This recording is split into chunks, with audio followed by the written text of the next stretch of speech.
Resumen para el final de epistemología. Primera etapa. Pardo, Lorenzano, Olivé. Pardo. Definición de epistemología. Es la disciplina filosófica que se ocupa de estudiar el conocimiento científico. Este conocimiento científico parte de la ciencia, donde esta es una actividad práctica, humana, es decir, el quehacer de los científicos en la cotidianeidad. Y por otro lado, también es un conjunto de saberes con características particulares que permiten que cada saber se diferencie entre sí. La ciencia está interrelacionada con la tecnología, aunque estas dos se diferencien en que la ciencia es utilizada por el hombre para conocer y descubrir el mundo, mientras que la tecnología es utilizada para transformar a este. Conocimiento científico. Este conocimiento es caracterizado por ser riguroso pero delimitado. Sus exigencias lo restringen. Es disciplinado y preciso, pero no puede dar cuenta de la multiplicidad de la existencia. También se puede caracterizar como descriptivo, explicativo y predictivo, crítico-analítico, metódico-sistemático, controlable, provisorio, unificado, lógicamente consistente, comunicable por medio de un lenguaje preciso y objetivo. Descriptivo, explicativo y predictivo. Describir es enunciar las notas distintivas de un objeto. La ciencia busca leyes mediante las cuales poder describir y explicar la realidad.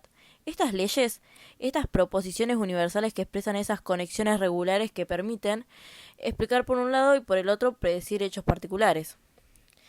Crítico.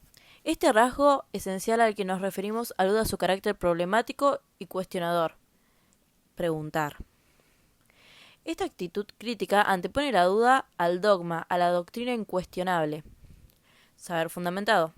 La fundamentación de sus afirmaciones, justificar, supone una referencia de dos dimensiones, una lógica y otra empírica.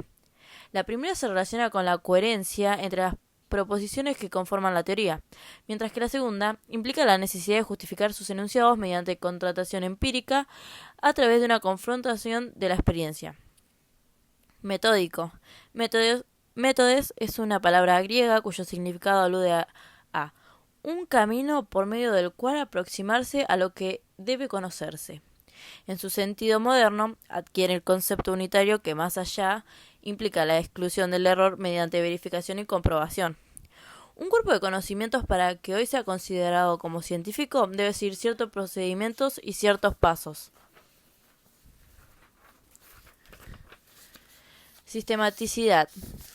Este es un cuerpo de proposiciones relacionados entre sí lógicamente, un conjunto ordenado de elementos, una unidad armónica, consistente, no contradictoria al saber.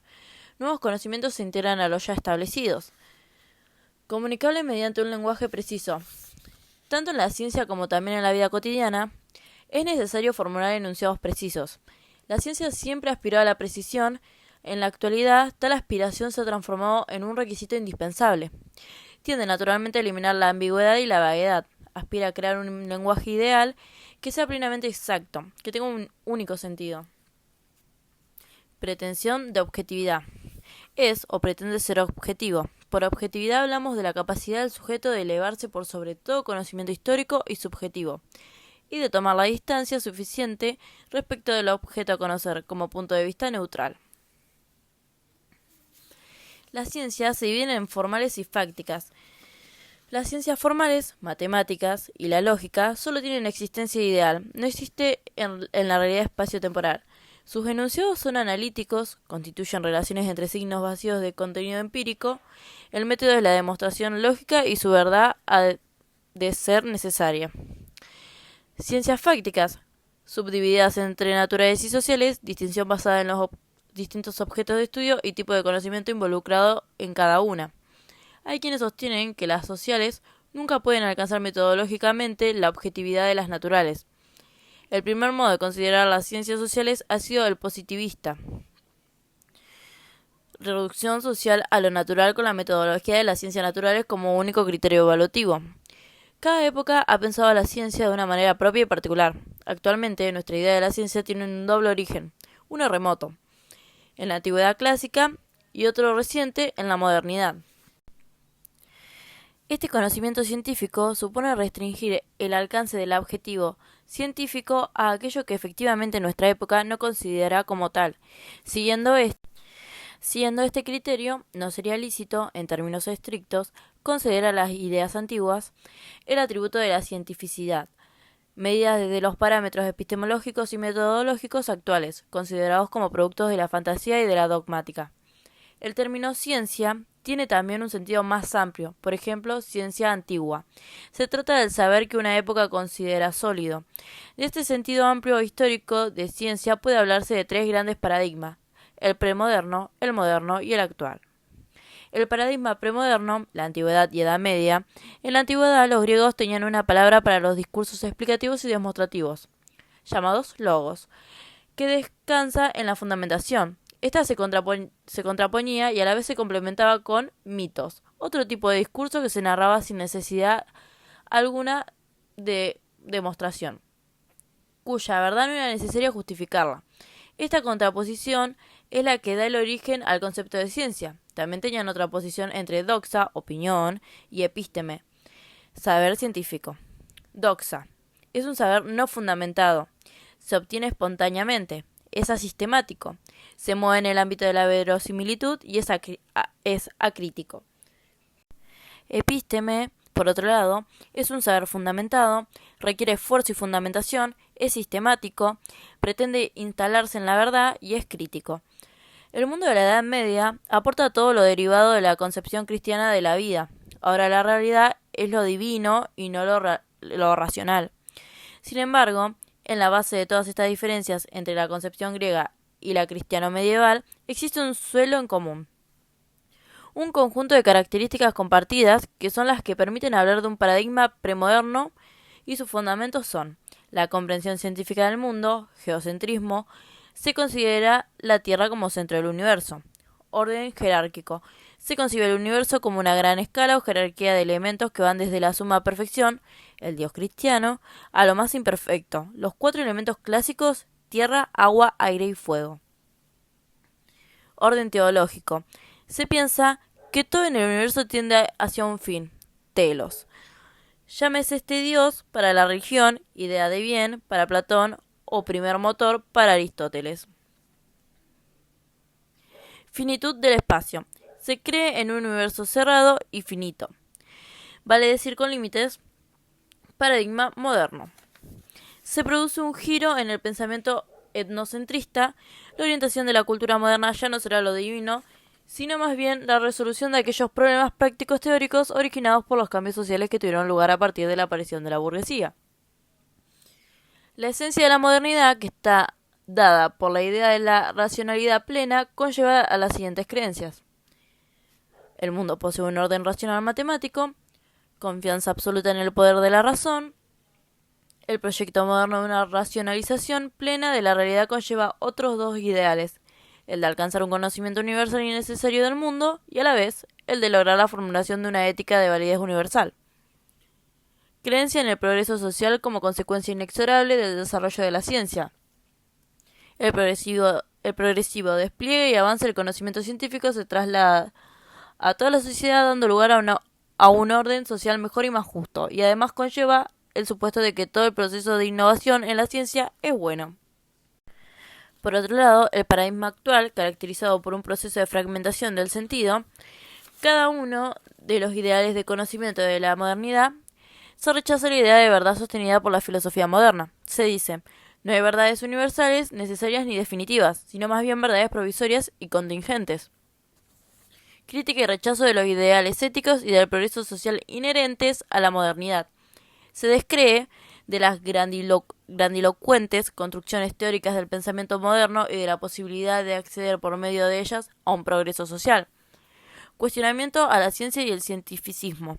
Crítica tanto al desarrollo ilimitado de la ciencia como a la adoración a esta, lo que da lugar a una reducción de la razón a mera racionalidad científica.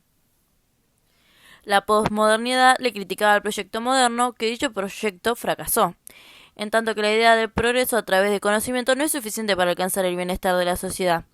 Varios de los rasgos anteriormente marcados perdieron poder normativo y han caído en desuso porque no creemos más en ellos.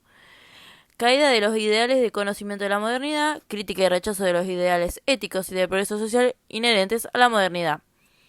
Epistemología feminista. La epistemología feminista, al igual que la historicista, le critican que existen sesgos androcéntricos, poner en el centro al hombre, que condicionan de cierta manera esa objetividad y neutralidad, ya que no lo son porque no incluyen todas las perspectivas como lo es la de la mujer, principalmente. Entonces no son representaciones inclusivas para toda la humanidad, porque se descartan ciertas perspectivas. Objetividad.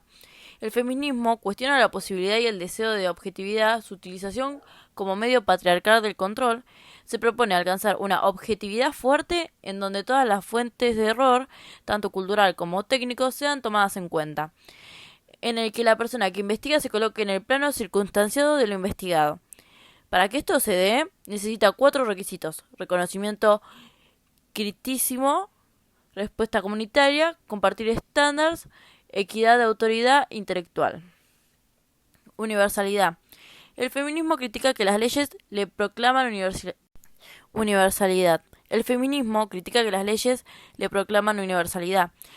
Son parciales y se basan bajo la inclusión del género masculino, no de la humanidad. Por ejemplo, la teoría de la moral que planteaba ser universal y solo se estudió en hombres, mientras que en mujeres no.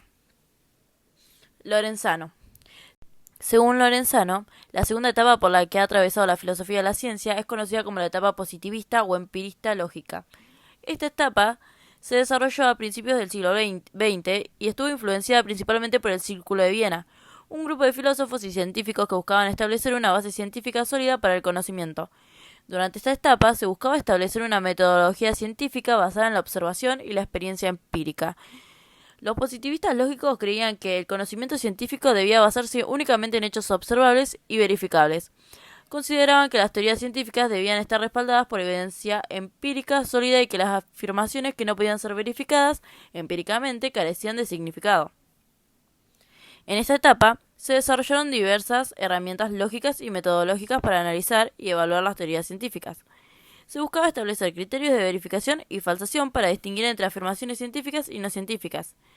Además, se enfatizaba en la importancia de la precisión y la claridad de la formulación de las teorías científicas. Sin embargo, esta etapa también fue objeto de crítica. Se argumentaba que la metodología positivista lógica era demasiado restrictiva y excluía aspectos importantes de la investigación científica, como la creatividad y la intuición. Además, se cuestionaba la idea de que todas las afirmaciones científicas debían ser verificables empíricamente, ya que existen teorías y conceptos científicos que no pueden ser sometidos a pruebas directas. Descubrimiento y justificación. Descubrimiento es el modo en el que a un científico se le ocurren distintos tipos de conceptos, hipótesis, leyes o teorías, esto dadas a ciertas condiciones, que generalmente pueden ser de diverso tipo, individuales, psicológicas, sociales, políticas, económicas, etc. Por otro lado, el modo en que una vez que a un científico se le ocurre algo, este descubrimiento, concepto, teoría, hipótesis o ley, independientemente de cómo se le ocurrió, se determina la justificación, validez, legitimidad de dicho descubrimiento. Relacionado a estas dos acciones se genera el concepto de descubrimiento y de justificación. Olivet. Neutralidad valorativa y su diferencia con la premiada de valores. La ciencia y la tecnología no son buenas ni malas por sí mismas. Esto depende de cómo se usen los conocimientos, las técnicas y los instrumentos. Los conocimientos científicos y la tecnología son solo medios para obtener fines determinados. Distinción entre hecho y valores supone que las teorías científicas tienen el fin de describir y explicar hechos, que no es su papel hacer juicios de valor sobre estos hechos. El papel de la tecnología es el de ofrecer los medios adecuados para obtener fines determinados. A esta concepción se le opone otra, la cual plantea que la ciencia y la tecnología no pueden concebirse como indiferentes al bien y al mal. En la concepción alternativa, la ciencia y la tecnología se entienden como constituidas por sistemas de acciones intencionales, como sistemas que incluyen a los agentes que deliberadamente buscan ciertos fines en función de determinados intereses. El principio de origen kantiano que establece tratar a las personas siempre como un fin y nunca como medios. El principio también de origen kantiano que indica respetar a las personas como agentes autónomos, es decir, como sujetos con una capacidad de realizar acciones con base en las decisiones que toman ellos mismos, sin engaño ni coacción de nadie más. El principio que prohíbe dañar o producir un sufrimiento a una persona si no hay alguna razón suficiente que lo justifique. Tres principios morales que regulan la actividad científico-tecnológica. A. El principio de origen kantiano, que establece tratar a las personas siempre como un fin y nunca como medios. B. El principio también de origen kantiano, que indica respetar a las personas como agentes autónomos, es decir, como sujetos con una capacidad de realizar acciones con base en las decisiones que tomen ellos mismos sin engaño ni coacción de nadie más. C. El principio que prohíbe dañar o producir un sufrimiento a una persona si no hay alguna razón suficiente que lo justifique. Inductivismo ingenuo. Según el inductivismo ingenuo, una buena inducción debe cumplir las siguientes condiciones básicas. 1. Universalidad. Las conclusiones generales deben aplicarse a todos los casos particulares que se ajuste a las premisas inductivas. Por ejemplo, si se observa que todos los cisnes observados hasta ahora son blancos, se podría inducir que todos los cisnes son blancos. 2. Necesidad. La relación entre las premisas y la conclusión debe ser necesaria, lo que significa que no puede haber excepciones. Por ejemplo, si se observa que cada vez que se lanza una pelota al aire, esta cae debido a la gravedad, se podría incluir que todas las pelotas lanzadas al aire caerán debido a la gravedad. 3. Uniformidad de la naturaleza. Se asume que la naturaleza es uniforme y que las mismas causas producirán los mismos efectos en todas las situaciones similares. Por ejemplo, si se observa que cada vez que se calienta agua a 100 grados Celsius hierve, se podría inducir que en todas las situaciones similares el agua también hervirá a esa temperatura. Una de las condiciones problemáticas del inductivismo ingenuo es la universalidad. Aunque se pueda inducir una conclusión general a partir de casos particulares, siempre existe la posibilidad de que aparezcan nuevos casos que contradigan la conclusión. Por ejemplo, si se observa que todos los cisnes observados hasta ahora son blancos, se podría inducir que todos los cisnes son blancos. Sin embargo, si en algún momento se descubre un cisne negro, esto contradice la conclusión general y muestra que la inducción no es universalmente válida. Crítica al inductivismo. La crítica principal al inductivismo es que se basa en la idea de que se pueden obtener conclusiones generales a partir de observaciones particulares. Sin embargo, esta afirmación no está respaldada por evidencia empírica sólida. La crítica más común es que la inducción ha sido utilizada en muchas ocasiones y no ha funcionado. Esto significa que, a pesar de utilizar la inducción repetidamente, no se ha logrado obtener conclusiones generales y confiables. Por lo tanto, se argumenta que la inducción no es un método válido para obtener conocimiento. Además, se señala que la inducción es vulnerable a la falacia de afirmación del consecuente. Esto significa que incluso si una serie de observaciones particulares respalda una conclusión general, no se puede garantizar que esa conclusión sea verdadera en todos los casos futuros. Por lo tanto, la inducción no proporciona un fundamento sólido para el conocimiento. Otra crítica es que la inducción depende de suposiciones implícitas sobre la uniformidad de la naturaleza, es decir, que las leyes y regularidades observadas en el pasado se aplicarán en el futuro. Sin embargo, esta suposición no puede ser verificada de manera concluyente y, por lo tanto, debilita la validez de la inducción como método de obtención de conocimiento. Segunda etapa. Chalmers, Popper, Kuhn, Hempel, Lakatos. Kuhn se enmarca en la etapa de la filosofía de la ciencia a la que llamamos el periodo historicista, porque él, a diferencia de Popper, Kuhn va a hablar de los paradigmas científicos, que tienen una extensión suficiente como para incorporar también desde donde ese paradigma emerge, los aspectos históricos, sociales, socioeconómicos. En este sentido es abarcativo, por eso es historicista. Los historicistas le criticaban el periodo clásico, que eran muy abstractos, muy lógicos, su exceso de formalismo, al nivel de que no conectan con la realidad, con los hechos. Por ende, se los criticaba de hacer ciencia ficción en vez de ciencia. Se prestaba atención a estos aspectos sincrónicos como atemporales a la vez. El diagrama de Kuhn.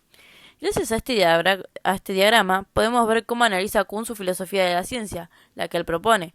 Propone un cambio importante en el abordaje de la ciencia, porque anteriormente todos se paraban en el modelo de las ciencias naturales para hacer el análisis, pero él no. Kuhn toma las ciencias sociales para abordar su análisis y esto resulta inédito. Etapa paradigmática. Es cuando la ciencia está en un estadio de no evolución, momento prehistórico que no se ha conformado todavía como un paradigma en sí mismo. En esta etapa no hay acuerdos, hay distintas corrientes que están confrontadas. No hay consenso entre las teorías. Estas distintas corrientes están compitiendo para ver quién caracterizaría mejor el objeto de estudio. Hay teorías rivales. Este periodo, el periodo preparadigmático, finaliza cuando se adopta la comunidad científica. Se adopta un paradigma cuando todo se unificaría desde la misma postura. abordando tomando en cuenta el mismo marco de estudio. Todas esas escuelas que estaban enfrentadas, cuando llegan a un consenso en donde se establece un acuerdo respecto al marco de donde se aborda ese objeto de estudio, ahí se establece el paradigma. Noción de paradigma. Unidad de análisis propuestas por Kuhn incluye valores, modelos y principios metafísicos. Para Kuhn, son realizaciones universalmente reconocidas que durante cierto tiempo proporcionan modelos de problemas y soluciones a una comunidad científica. Incluyen leyes y teorías como sus aplicaciones y los instrumentos que los científicos utilizan. Estos elementos estructuran el mundo que los científicos ven. Revolución científica. Cambio de un paradigma a otro. Transformación de percepción. Gestalt. La presencia de anomalías conduce al proceso de crisis. Aquí los científicos pierden fe en el paradigma vigente. Empiezan los desacuerdos y la escolasticidad, llegando a la etapa de presencia nuevamente. La revolución científica lleva al reemplazo del paradigma por otro diferente que resulta inconmensurable con el anterior. Noción de inconmensurabilidad de Kuhn. Kuhn refiere a que los paradigmas inconmensurables, ya que cada uno implica una visión diferente del mundo. Kuhn ilustra este proceso en el capítulo 10 denominado Las revoluciones como conceptos del mundo, con varios experimentos de psicología de la percepción, como el de los lentes invertidos o el de las cartas anómalas. De ellos concluye que lo que se ve depende de lo que se mira, como lo que la experiencia conceptual previa ha preparado al sujeto para ver. Esta noción llevó a que varios autores objetaran que la posición de Kuhn deja a la ciencia desprovista de una base fáctica objetiva, ya que la realidad ha desaparecido como un factor independiente. Cada punto de su vista crea su propia realidad. Animales que producen respuestas a estímulos. Decir que Galileo poseía nociones que son inconmensurables con las nuestras para seguidamente describirlas con detalle es algo totalmente incoherente. Hilary Putnam. Kuhn respondió a estas críticas manteniendo que los paradigmas son inconmensurables y que la elección de teoría no se puede reducir a razones lógicas. Agrega que los adherentes a paradigmas rivales podrían reconocerse como miembros de comunidades lingüísticas diferentes y traducir sus conceptos al lenguaje de otros. Popper. Popper es asincrónico y habla de teorías. Toma una teoría abstraída del contexto. Criterio de demarcación según Kuhn versus Popper. Según Kuhn, cuando las teorías están reguladas bajo los designios del mismo paradigma, no hay nada fuera del paradigma. Está incluido dentro del paradigma vigente en ese momento, en el científico, que tiene que ver con lo social debido a que Kuhn está incluyendo esos aspectos sociales en la ciencia. En cambio, para Popper era la ciencia y la no ciencia, la ciencia y la pseudociencia. Tendría el criterio de falsabilidad. Que una teoría sea falseable, ahí estaría demarcada al interior de lo que se denomina ciencia. Nos referimos a falseable, según Popper, que tiene poder de existir un enunciado observacional, algún hecho del mundo que yo me pueda imaginar que la pueda refutar. Progreso en Kuhn versus Popper. El progreso en Kuhn se da a través de la adopción de nuevas teorías y marcos conceptuales que permiten a los científicos a hacer nuevos descubrimientos y avances en la comprensión del mundo natural. Este proceso es impulsado por las revoluciones científicas, que reemplazan las teorías que tienen un marco conceptual y metodológico diferente. El progreso evolutivo no es novedoso. Hay dos tipos de progreso que se dan en el interior del paradigma. Uno es la ciencia normal y la crisis. La ciencia normal se refiere al periodo en el que una comunidad científica trabaja dentro de un paradigma ya establecido, resolviendo problemas y haciendo avances graduales y acumulativos. Por otro lado, en algún momento pueden surgir anomalías que no pueden explicarse dentro del paradigma existente, lo que lleva a una crisis. Los científicos empiezan a cuestionar el paradigma existente y pueden surgir nuevas teorías. Si una nueva teoría es adaptada, se produce una revolución científica y se establece un nuevo paradigma. Para Popper, el progreso se da cuando se refuta una conjetura prudente o se corrobora una conjetura audaz. La ciencia progresa por ensayo y error, conjeturas y refutaciones. El progreso de la ciencia tiene un sentido en tanto implica grados de acercamiento a la verdad. Cuadro de progreso científico Popper versus Kuhn. Popper. El progreso es inherente a la práctica científica, que es una empresa racional. La ciencia progresa por ensayo y error, conjeturas y refutaciones. Cuando hablo del desarrollo científico, lo que tengo en mente no es la acumulación de observaciones, sino el repetido derrocamiento de teorías y su reemplazo por otras mejores. Aprendemos de nuestros errores. La ciencia progresa desde los problemas a las hipótesis, a las que serán duramente testeadas, buscando su falsación y a posteriori el surgimiento de nuevos problemas. sobreviven las teorías más aptas, las falsaciones se convierten en importantes hitos en el desarrollo de la ciencia. También se progresa con la refutación de hipótesis prudentes y la corroboración de las hipótesis audaces, en la versión sofisticada del falsacionismo. El progreso de la ciencia tiene un sentido en tanto que implica grados de acercamiento a la verdad. La verdad es un ideal que regula la actividad científica. Verosimilitud, como consecuencias verdaderas o falsas de una teoría, lo que lleva a la comparación entre teorías, trasladando la pregunta por el carácter falsable de una hipótesis y su falsación. A los méritos de dos teorías rivales, la nueva teoría es más falseable que la anterior, predice más fenómenos. Kuhn. El progreso es inherente a la ciencia, pero hay un cambio en esta idea, no se remite solo la racionalidad. La ciencia evoluciona desde la etapa precientífica hacia la ciencia normal. Luego adviene el periodo de crisis que conduce a la revolución científica y al nuevo periodo de ciencia normal. En la ciencia normal, el progreso es acumulativo, por resolución de enigmas. En la revolución, el progreso es discontinuo, se produce una ruptura que lleva a la elección de un nuevo paradigma inconmensurable con el anterior. Se especializa la disciplina. La revolución implica progreso, el nuevo paradigma debe asegurar dos condiciones: resolver algún problema extraordinario y conservar las soluciones a problemas que la ciencia ya ha adquirido a través de sus paradigmas anteriores. Luego de la revolución hay pérdidas y ganancias. Es posible que tengamos que renunciar a la idea de que los cambios de paradigmas lleven cada vez más cerca de la verdad. Analogía con el evolucionismo de Darwin, la evolución de la ciencia no tiene una meta predeterminada: selección natural. Si podemos aprender a sustituir la evolución hacia lo que deseamos conocer por la evolución a partir de lo que conocemos, muchos problemas difíciles desaparecerán en el proceso. De esta forma, evoluciona la comunidad científica. Postura epistemológica de Popper respecto a la de Kuhn. La postura epistemológica de Kuhn es descriptiva respecto a la filosofía de la ciencia, mientras que Popper toma una postura prescriptiva normativa, es decir, Kuhn, por un lado, hace un desarrollo sociológico de cómo se desarrolla la ciencia y cómo se ha desarrollado, mientras que Popper de cómo debe ser la ciencia, de cómo hay que proceder correctamente en el quehacer científico, y por eso es normativo. Lakatos, PIC, Programas de Investigación Científica. En el caso de Lakatos no se descartan las teorías que no son teorías en sí, son PIC, es decir, son sucesiones de las teorías, vendrían a ser como las teorías que están emparentadas, interrelacionadas. Las PIC están constituidas por un núcleo central, que contienen todas las teorías interrelacionadas y son las teorías que se encuentran con mayor nivel de abstracción. También estas teorías son intocables, innegociables, no se pueden refutar ni falsar. Alrededor de este núcleo central se encuentra el cinturón protector, que cumple con la función de proteger el núcleo central. Este cinturón está compuesto por otras teorías, hipótesis, a diferencia de las que son abstractas. Estas hipótesis están dentro del cinturón protector. Son las que están más cerca de ser contrastadas, más cerca de los hechos empíricos. Se pueden modificar también, por ende lo único que puede modificarse de las PIC es el cinturón protector. El programa de investigación científica propone para cambiar cosas a la heurística. Existe la heurística negativa, que es la encargada de hacer los cambios pertinentes para preservar el núcleo central de cualquier tipo de cambio, y la heurística positiva, que realiza modificaciones en el cinturón. La heurística es más que una metodología, porque incluye procederes, formas de llevar a cabo las cosas implícitas.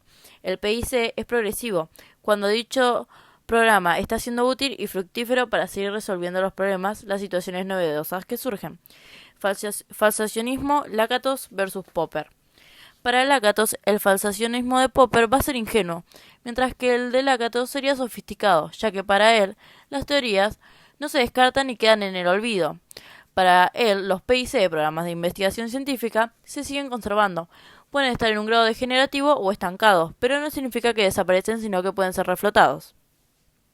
Hempel. Primera hipótesis. Las mujeres mueren por la posición en la que duermen. Necesitamos derivar esta hipótesis. La implicación contrastadora alude a un futuro. Implicación contrastadora y consecuencia observacional es lo mismo para algunos autores. Yo no puedo contrastar directamente la hipótesis. Necesito derivar de esa hipótesis un enunciado que me permita después observarlo empíricamente. Enunciado Semmelweis. Si las mujeres cambian su posición al dormir, después de la implicación contrastadora, entonces las muertes deberían disminuir. Esto se puso en consecuencia observacional y dio negativo. Por ende, No C, por ende no H, porque es falsa. Refutamos por modus tollens. Por ende, tengo que buscar otra hipótesis. Confirmación de la hipótesis.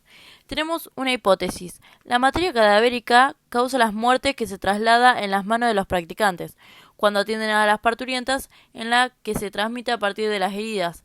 El virus que genera la bacteria que genera es la causa de la muerte. No la puedo contractar empíricamente porque las hipótesis son enunciados generales y yo necesito enunciados observacionales. Necesitamos derivar de esta hipótesis la implicación contrastadora. Si los practicantes se limpian sus manos antes de atender a las parturientas, entonces las muertes deberían de disminuir, porque la materia cadavérica no se trasladaría. Esto se pone en consecuencia observacional, los practicantes se higienizan las manos con sal clorurada, las muertes efectivamente comienzan a disminuir, el consecuente resultó confirmado en la segunda premisa, entonces concluyo que mi hipótesis es verdadera de manera provisoria. En el caso Semmelweis, se ilustra el fenómeno de asimetría en la ciencia, donde las nuevas ideas y descubrimientos a menudo son recibidos con escepticismo y resistencia por parte de la comunidad científica establecida. A pesar de los resultados positivos obtenidos por Semmelweis, muchos médicos y autoridades médicas de la época rechazaron su hipótesis y su práctica de lavado de manos, lo que resultó en una lenta adopción de esta práctica en la medicina. Modus tollens. Primera hipótesis. Las mujeres mueren por la posición en la que duermen. Necesitamos derivar de esta hipótesis la implicación contrastadora. Si las mujeres cambian su posición al dormir, entonces las muertes deberían de disminuir. Esto se puso en consecuencia observacional y dio negativo. Por ende no C, por ende no H, porque es falsa. Refutamos por modus tollens. Semmelweis. La fiebre producida por el sacerdote que con su campanilla asusta a las puerperas. Hipótesis, implicación contrastadora, condición de testeo y resultado. Hipótesis. La fiebre producida por el sacerdote que con su campanilla asusta a las puérperas. Implicación contrastadora. Si se da un cambio o una modificación en el recorrido del sacerdote, las muertes disminuirán. Condición de testeo. Se realiza el cambio de recorrido del sacerdote. Resultado. Las muertes no disminuyeron, la descartamos con el método modus tollens.